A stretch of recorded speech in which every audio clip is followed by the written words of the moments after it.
nas aulas anteriores, a nossa discussão ela girou em torno dos tipos de indústria, falamos sobre as fases ou etapas da Revolução Industrial e discutimos também os modelos de produção.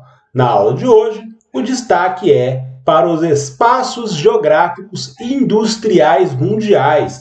Então, a gente vai destacar o processo industrial na aula de hoje. O foco são os países do mundo desenvolvido, os países ricos, mas, na sequência das nossas aulas, a gente vai destacar também o processo industrial em outras regiões aí do mundo, nos países emergentes, que é o caso, por exemplo, do Brasil. Então, ele vai ganhar um destaque especial em uma próxima aula aí.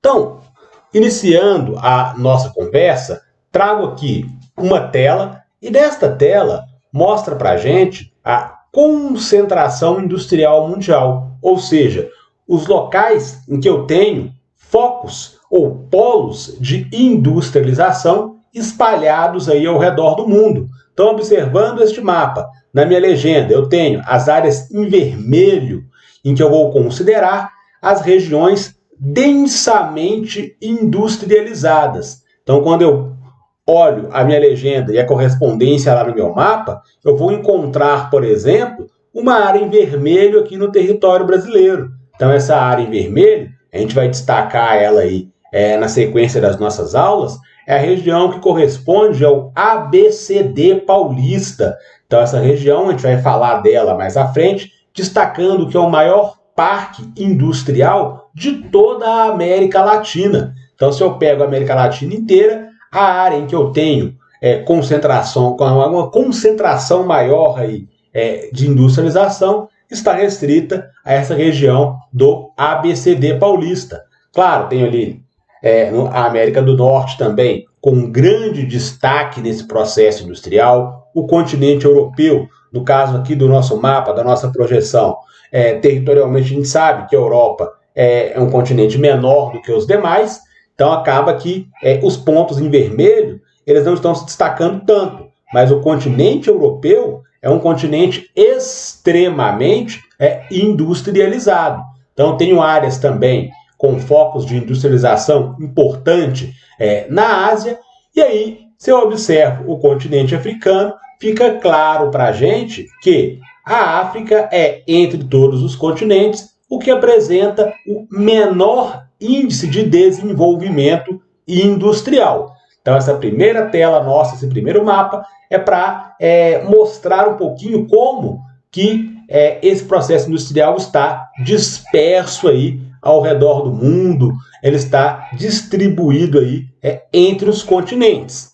A partir desse momento, a gente vai destacar os países desenvolvidos, primeiramente os localizados no continente europeu, e aqui nesse mapa, como se eu pegasse o mapa anterior, fizesse lá um recorte da Europa e trouxesse esse recorte da Europa aqui para essa outra tela, que aí fica mais fácil de visualizar o processo industrial em toda a Europa. Então, observando pelo mapa e a correspondência aqui na minha legenda, eu encontro, por exemplo, a simbologia aqui na legenda da indústria de eletrônicos. Quando eu observo o mapa, eu vou entender o seguinte, que essa indústria de eletrônicos ela está espalhada praticamente em todo o continente europeu. Em quase todas as regiões aqui da Europa, eu consigo encontrar locais em que eu vou ter aqui essa indústria de produtos eletrônicos. A indústria automotiva também aparece com grande relevância dentro do continente europeu. Assim como a indústria química, são os pontinhos em verdes localizados aqui no meu mapa. Então, este tipo de atividade industrial que envolve a produção de eletrônicos, a indústria automotiva, a indústria química, a indústria farmacêutica também. Então, os produtos provenientes deste tipo de indústria são produtos que possuem alto valor agregado, são produtos que custam muito caro. Então, isso faz com que o continente europeu como um todo consiga se desenvolver economicamente, ou se torne um continente muito mais próspero na questão econômica que os demais continentes aí, ou que outras regiões ao redor do mundo, em função do tipo de indústria que eu encontro nesses países. Então, são indústrias que produzem aí produtos de alto valor agregado, produtos muito caros. A indústria automotiva, um veículo é muito caro, produtos eletrônicos, um computador, uma Smart TV, a indústria de produtos químicos e farmacêuticos aí também. Então, são indústrias que geram muito lucro para o continente europeu. E aí a gente consegue, então, encontrar pelo menos uma explicação para falar aí da prosperidade dos países do continente europeu.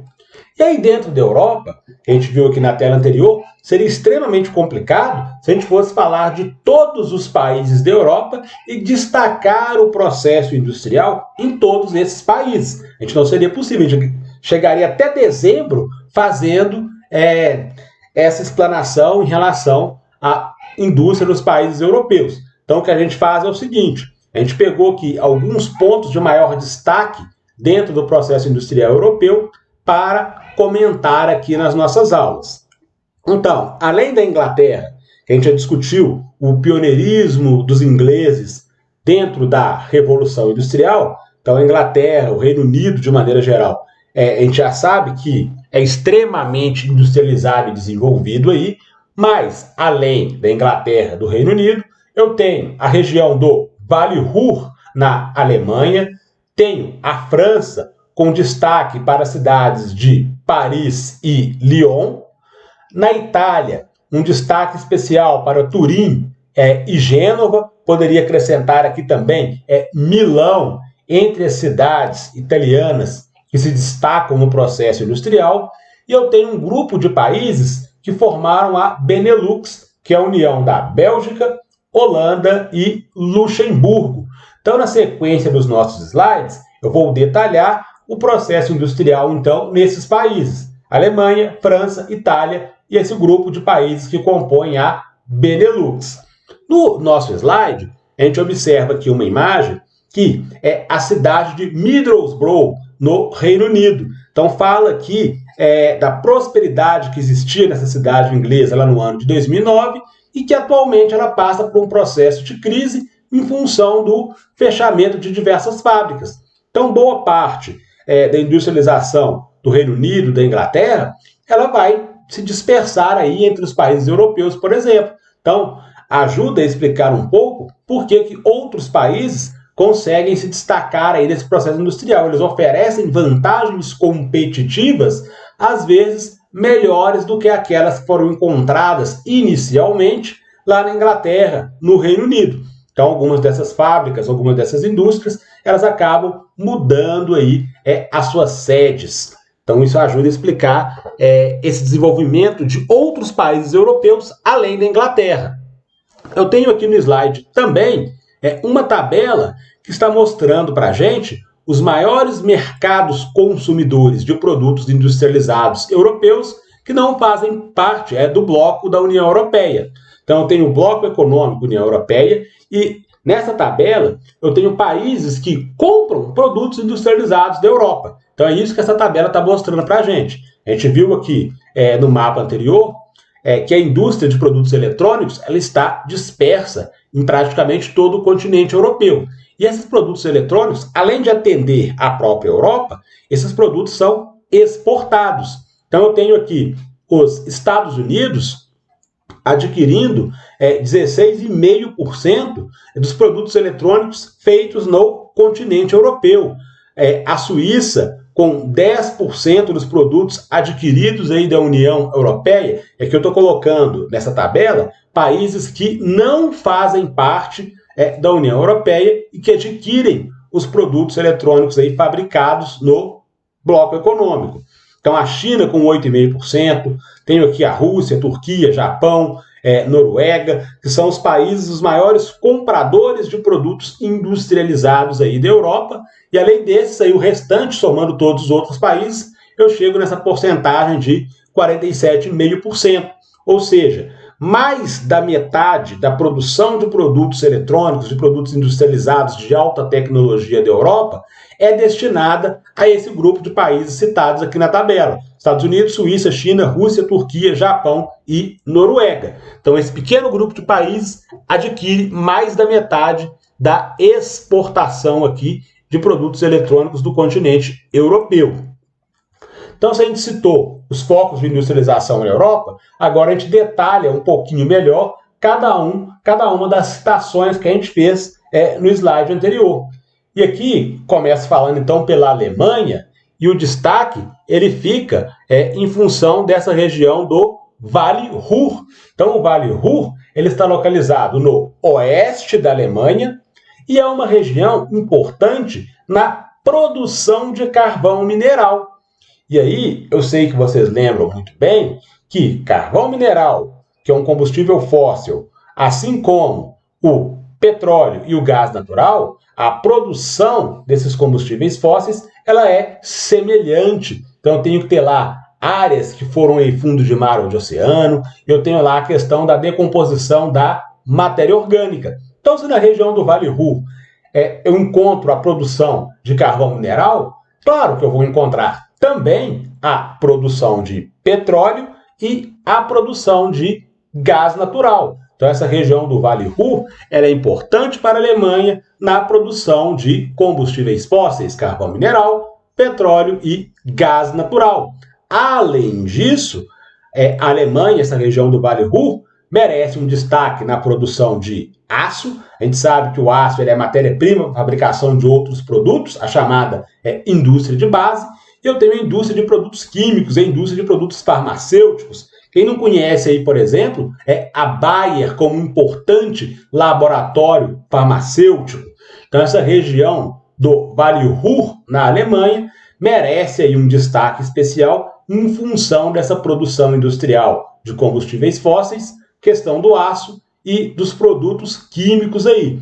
Claro que o processo industrial na Alemanha ele não está restrito apenas à região do Vale Ruhr. Muito pelo contrário, praticamente todo o país tem aí focos de industrialização. Não está citado aqui no slide, por exemplo, a indústria automobilística alemã, porque ela não está localizada diretamente nessa região do Vale Ruhr. Mas, por exemplo, a gente sabe da Volkswagen, que é uma montadora de automóveis alemã. Então, citei o Vale Ruhr como destaque do processo industrial alemão, mas a industrialização da Alemanha ela não está restrita apenas a esta região, ok? Então, no nosso slide foi citado, foi mostrado aqui uma foto, uma imagem exatamente dessa região industrial do Vale Ruhr. E eu tenho também um mapa mostrando essa parte no oeste da Alemanha. Então, as regiões aqui de Bochum, região de Dortmund, são destaques aqui nessa área do Vale Ruhr. Então, este é o processo industrial alemão e esta situação do Vale Ruhr e do processo industrial como um todo na Alemanha colocam o país como o mais rico e mais próspero de toda a Europa. Então, a Alemanha é o país mais rico da Europa, supera, inclusive, o Reino Unido, a Inglaterra. Então, o Reino Unido é a segunda economia da Europa. A primeira é a Alemanha. Além da Alemanha, destaque na Europa para a França. E no caso dos franceses, eu tenho um processo industrial extremamente diversificado e extremamente moderno. Então, no caso da França, eu tenho lá desde a produção têxtil, a produção de roupas, passando pela fabricação de aviões extremamente modernos e sofisticados. Então, desde a produção de roupas até a produção de aviões, os franceses eles conseguem produzir praticamente tudo. Então, por isso, seria complicado de fazer um destaque único para a industrialização aqui dentro da França. Por isso, então, eu falo que é um processo extremamente diversificado aí. Eu tenho indústria mobilística, que envolve lá, por exemplo, a Renault, que é a montadora aí de automóveis, fabricação lá de aviões, a indústria que envolve, por exemplo, os perfumes franceses, são muito conhecidos aí ao redor do mundo. Então, tudo isso dá destaque para a industrialização europeia, além, europeia francesa, além, é claro, de ser colocado aqui no slide, que é o principal tecnopolo da Europa. O que é um tecnopolo? São centros de pesquisa e de alta tecnologia. Então, o maior centro de pesquisas e de tecnologia da Europa está na França. Aonde? Na Universidade de Paris. Então, os grandes tecnopolos, ou eles estão dentro das principais universidades aí do mundo, ou eles estão na região, no entorno aí das grandes universidades. Então, a Universidade de Paris aí, ela é extremamente importante nesse sentido, na produção tecnológica e também na produção intelectual. Então, aí, se no futuro surgir uma oportunidade para que vocês estudem aí na Universidade de Paris, não pensa duas vezes, não. Aceita, que é uma excelente oportunidade que vocês terão aí para estudar numa grande instituição renomada aí no mundo. Então, apareceu a oportunidade de ir para a Universidade de Paris, aceite, não pensa duas vezes, não, que às vezes essa oportunidade não vai bater a porta aí mais de uma vez. Então, a Universidade de Paris, principal tecnopolo aí de toda a Europa. Chego na Itália. Então, a Itália, ela, de um país de economia baseada na agricultura, ela se transforma numa potência industrial depois da Segunda Guerra Mundial. E aí, vale fazer um destaque aqui na questão da Itália, e aí eu posso colocar também a Alemanha nessa situação, que Itália e Alemanha se constituíram como países somente no século XIX. Então, até aproximadamente aí, 1870, não existia Itália ou Alemanha. Eu tinha territórios, e esses territórios, eles não formavam, eles não eram um território que davam origem a um país. Eu tinha ali algumas áreas que se conectavam, mas como um Estado nacional, não existia a constituição de Itália e Alemanha. Então, elas se formam depois, então, segunda metade do século XIX, e isso obrigou tanto italianos quanto alemães a intensificarem lá o processo chamado de imperialismo, que era o quê? A busca para encontrar novas colônias, para encontrar novos mercados consumidores. Então, Itália e Alemanha, eles são vorazes aí nesse sentido, porque eles estão atrasados em relação aos outros países que se constituíram antes deles, então. Então, Itália e Alemanha, eles entram aí com força total nesse processo de colonialismo, de imperialismo, para conquistar aí mercado consumidor. E a Itália, então, depois da Segunda Guerra Mundial, ela ganha, então, esse destaque na questão industrial, se tornando uma potência econômica aí, na Europa.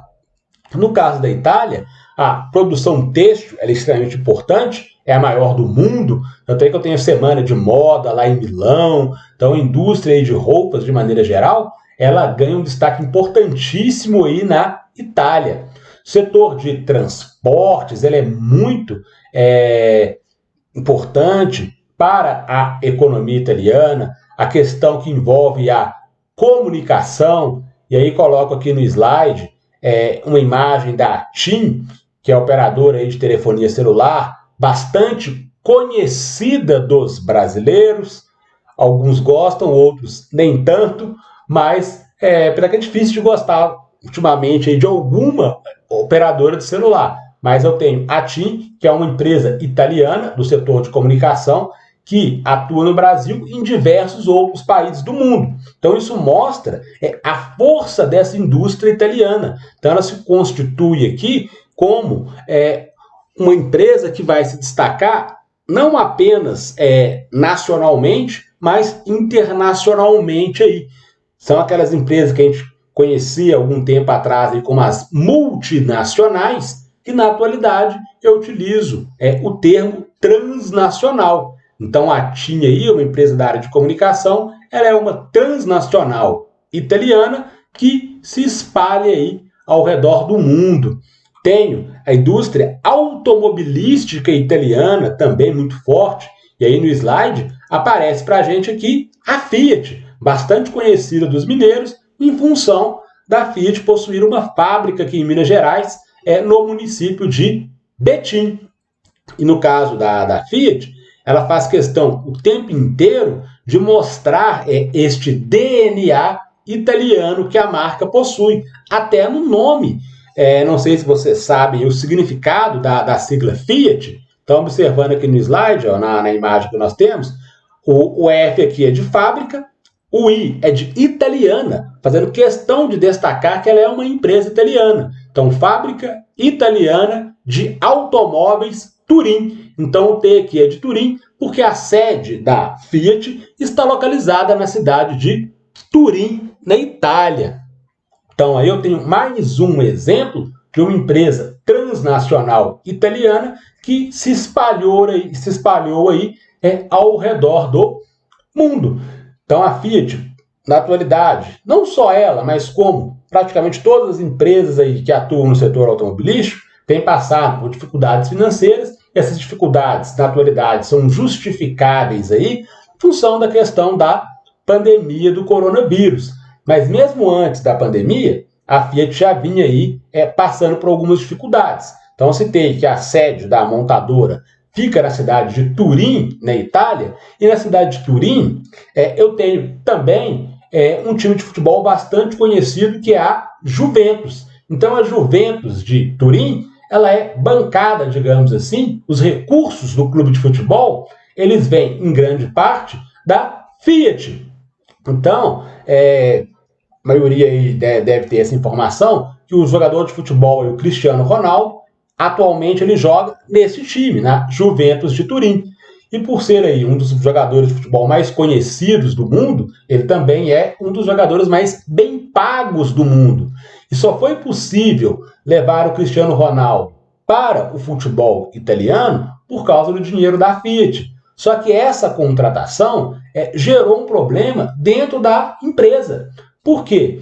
Quando o Cristiano Ronaldo chega à Itália, a Fiat já passava por algum tipo de dificuldade financeira, então já tinha, por exemplo, funcionários com salário atrasado, e a empresa estava bancando essa contratação milionária. Então isso gerou insatisfação dos funcionários na Itália, foi decretada uma greve na empresa em função disso. O dinheiro que deveria ser destinado a pagamento dos salários dos funcionários aí da Fiat ou da Ferrari, que a Ferrari é uma marca pertencente à Fiat. Então, os recursos que deveriam ser destinados aí para o pagamento dos salários atrasados foram destinados ao futebol, para bancar lá o salário do Cristiano Ronaldo em Turim. A justificativa da empresa era que a presença do jogador no país e na cidade de Turim ajudaria a promover os negócios da montadora. Não sei se isso aconteceu, mas que a empresa banca o jogador de futebol na Juventus, isso é fato. Além, então, da questão da comunicação, dos transportes e do setor automobilístico, mais um destaque para a indústria italiana, que assim como a francesa, então, eu posso falar que ela é extremamente diversificada, porque eu posso falar aqui da indústria de alimentos, e aí na indústria de alimentos aparece para a gente aqui a imagem da Parmalat. Então a Parmalat é mais um exemplo de transnacional italiana que se espalha ao redor do mundo. Então, principalmente nos anos 90 e início dos anos 2000, a empresa Parmalat ela fez muito sucesso aqui no Brasil. Inclusive, foi lançado aí um comercial de TV que ficou extremamente conhecido aí. E aí, por isso que aparece agora nessa tela aqui uma imagem mostrando que a gente vai assistir um videozinho mostrando essa situação. Acho que eu já comentei com alguns aí, não sei se já comentei em sala durante os nossos estudos presenciais, que além de professor de geografia, eu também sou formado em comunicação social. O curso de comunicação social, ele habilita os profissionais para atuarem na área de jornalismo, publicidade, propaganda e relações públicas. Então, no meu caso, eu sou formado em comunicação social com habilitação em jornalismo. Então, eu sou jornalista e professor de geografia. Mas, no curso de comunicação social, a gente estuda também situações que envolvem tanto a publicidade quanto a questão das relações públicas. E lá nos estudos da publicidade, a gente vê que a Parmalat, lá nos anos 90, 96, se eu não me engano, ela vai lançar um comercial de televisão que vai modernizar a área de publicidade aqui no Brasil. Que a gente tem algumas situações como essa. Então, a publicidade no Brasil ela é marcada antes da Parmalat e depois da Parmalat. Então, após esse comercial da Parmalat, a indústria que envolve a publicidade, ela se moderniza, se atualiza aqui no Brasil. Claro que, ao assistir esse comercial em 2020, a gente vai ver que, aparentemente, é um comercial muito simples. Só que um comercial lá de meados da década de 90 trazia muita inovação para o setor, coisa que não existia. Então, isso acontece em várias áreas. Se eu penso no cinema, por exemplo, eu vou ter alguns filmes que vão se destacar, às vezes nem tanto pelo roteiro em si, mas é porque aquele filme ele vai ter ali um aspecto que vai trazer uma modernidade, uma atualização no cenário cinematográfico. Seja lá para ele começar a utilizar uma nova tecnologia, como o 3D, quando ele chega, por exemplo, acabou que o 3D ele nem emplacou, digamos assim, no mundo como se esperava. Mas quando é lançado o primeiro filme 3D, moderniza a indústria do cinema. Então é nesse sentido que eu estou comentando aqui que essa indústria de alimentos italiana, a Parmalat, ao chegar no Brasil e lançar aí esse comercial nos anos 90, ele modernizou o setor aí que envolve a publicidade no país. Então a gente vai assistir agora os dois comerciais aqui dessa empresa italiana, da Parmalat, e na sequência a gente volta aqui para tecer mais alguns comentários aí relacionados ao processo industrial aí na Itália. O elefante é fã de Parmalat, o porco cor-de-rosa e o macaco também são. O panda e a vaquinha só querem Parmalat, assim como a foquinha, o ursinho e o leão. O gato mia, o cachorrinho late, o rinoceronte só quer leite Parmalat. Mantenha o seu filhote forte, vamos lá! Trate seus bichinhos com amor e Parmalat. Tomou? O búfalo falou que é bom, o gorila falou que faz bem, o tigre de Bengala diz que não fica sem. O elefante, o porco espinho e a zebra adoram também. O urso branco, o urso pardo, o leão marinho e o esperto leopardo. Toda a floresta vira uma festa quando tem iogurte Parmalat. O búfalo falou que é Muito bom! Então a gente viu aqui os comerciais, são comerciais simples. A gente pode observar que a imagem ela nem é com uma grande qualidade, porque lá nos anos 90 eu não tinha a tecnologia que nós temos hoje, relacionada, por exemplo, ao HD, ao Full HD, 4K. Não existia isso ainda, ou não era colocado em prática ainda, nos anos 90. Então o comercial, eu retirei ele lá do YouTube, e eu não consegui encontrar ele no YouTube com uma qualidade de resolução maior do que essa que foi exibida aqui para a gente em função desse aspecto. Então, mostrando mais uma vez a questão da diversificação da indústria italiana aí, mostrando a marca Parmalat, que eu encontro os produtos Parmalat no Brasil, qualquer supermercado eu vou acabar encontrando, mas a marca ela já não tem mais a mesma força que ela tinha lá nos anos 90, início dos anos 2000 aqui no país. Ainda nesse processo industrial, falo agora da Benelux. Então a Benelux ela é uma junção de 3 países, Bélgica, Holanda ou Países Baixos e Luxemburgo. Então esses 3 países, eles se uniram inicialmente com o intuito de comercializar entre eles carvão e aço. Então dessa junção para comercializar carvão e aço, surgiu a SECA. Então a SECA, que eu coloco aqui no slide, é a Comunidade Econômica do Carvão e do Aço.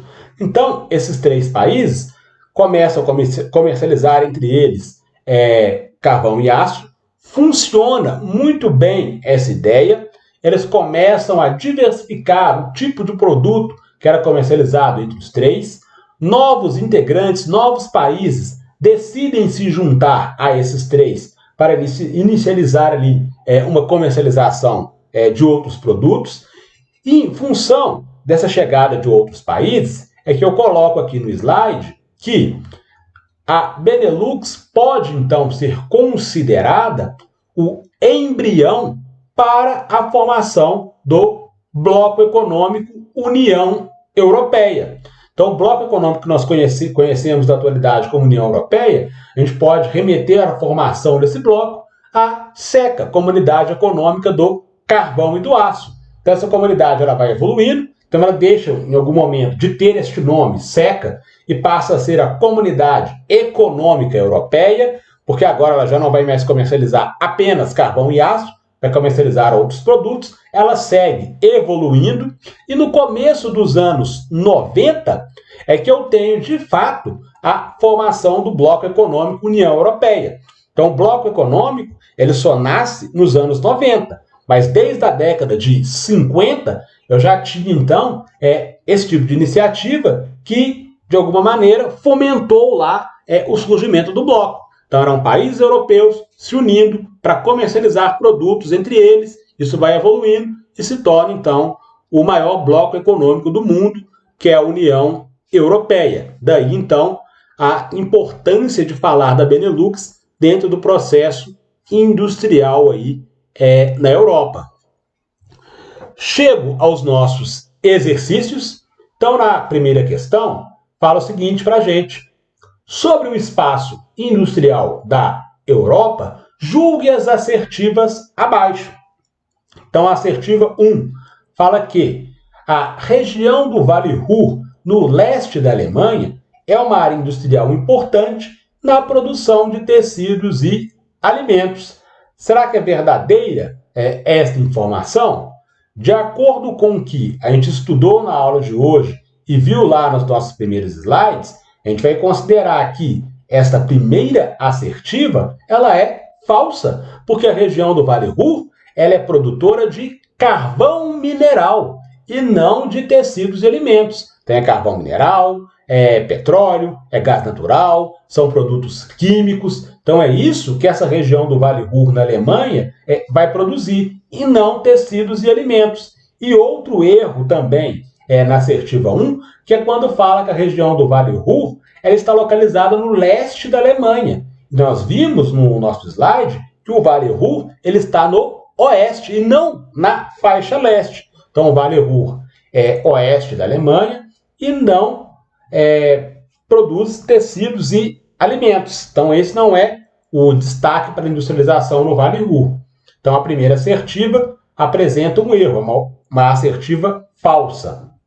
Assertiva 2.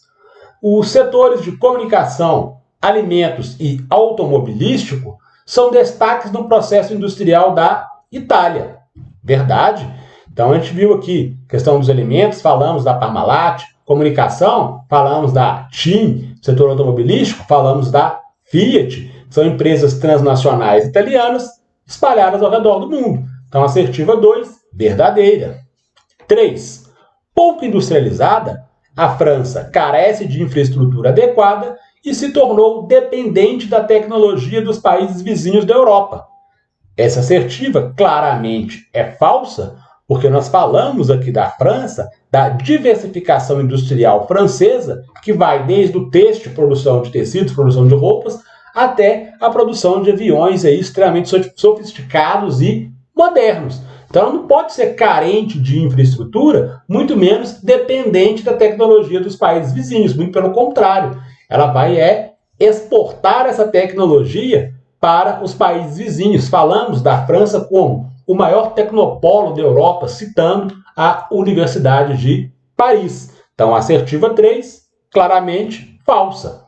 E a assertiva 4, a CECA, que é a Comunidade Econômica do Carvão e do Aço, pode ser considerada uma espécie de pontapé inicial para a criação do Bloco Econômico União Europeia. Verdadeiro. Acabamos de falar isso aqui, que a CECA ela é uma espécie de embrião para a União Europeia, comercializando carvão e aço entre os países que faziam parte lá, inicialmente eram 3, Bélgica, Holanda ou Países Baixos, aí, Luxemburgo.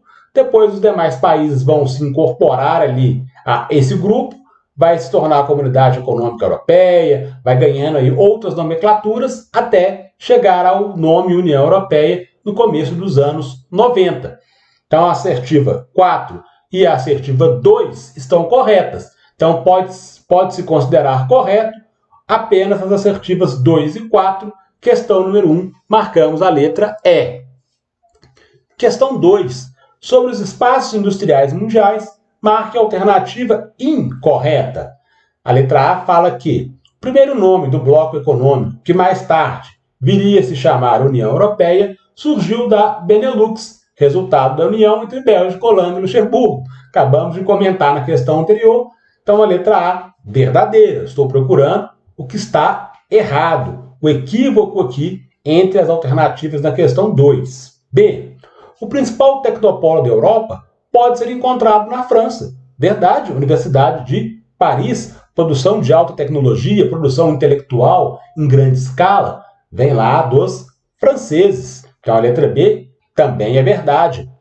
Letra C. O Vale Ruhr, localizado no oeste da Alemanha, é grande produtor de carvão mineral. Entre outros produtos, sim, carvão mineral, além de outros aí.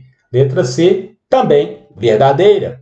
Na letra D, o processo industrial na Europa é recente, o que torna o continente refém da tecnologia produzida na Ásia e nos Estados Unidos. Aqui eu já tenho um equívoco. Lá nos nossos primeiros slides da aula de hoje, eu mostrei uma tabela exatamente que eu tinha ali os países que compravam os produtos industrializados aí da Europa. Então, tem exatamente a Ásia, no caso dos chineses, e os Estados Unidos adquirindo parte da produção industrial europeia. Então, esse processo industrial ele não é recente, até porque ele começa na Europa com a Inglaterra lá na Revolução Industrial. Depois ele vai se espalhar para outras partes do mundo, mas primeiro as outras partes do mundo é a Europa, depois o resto do mundo. Então, de maneira alguma, eu posso falar que é um processo recente. Então, a nossa alternativa incorreta tem que ser a letra D. Por desencargo de consciência, a letra E fala que, de país com economia baseada na agricultura, a Itália se transforma em potência industrial após a Segunda Guerra. Extremamente verdadeiro que fala na letra E. Então, sobra para a gente aqui, questão número 2, marcamos a letra D, finalizando a nossa apresentação de slides.